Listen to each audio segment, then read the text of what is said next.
Hey there, my name is David Bowden with Spoken Gospel. We are a ministry dedicated to helping people see Jesus and his gospel on every page of the Bible. And today's verse is Isaiah 55, 1 and 2, which says this: "Come, everyone who thirsts, come to the waters. And he who has no money, come buy and eat. Come buy wine and milk without money and without price. Why do you spend your money for that which is not bread, and your labor for that which does not satisfy?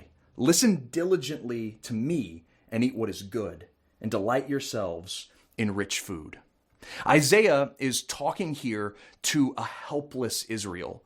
Their failure to listen to God's promises has doomed them to destruction. But Isaiah says there's hope.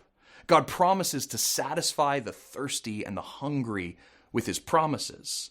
It might sound like Isaiah is talking about physical needs, but he's not. He even questions Israel for spending their money on earthly food that won't satisfy them. And instead, Isaiah tells them to buy without money. Isaiah wants them to buy and listen to the free promises of God. To hear God's plans is like being satisfied with the best food. To listen to God's promises is to experience delight better than any drink could bring. And that's because what God is promising is such good news. He's promising us Jesus here in this passage, because Jesus is the word we listen to and who satisfies us. Jesus is the fulfillment of God's promise here in Isaiah. You see, in the Gospels, Jesus tells us to come and drink from him, and we would never be thirsty again.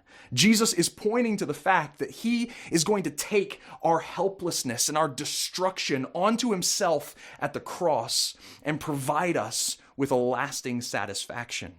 It's no wonder then that these words in Isaiah are some of the last words of the Bible in the book of Revelation. When Jesus returns to a thirsty and needy world, both the Spirit and the church proclaim that we can come and drink from Jesus' water of life freely and without cost. This is God's promise to you. So come, drink and eat from the free good news of Jesus.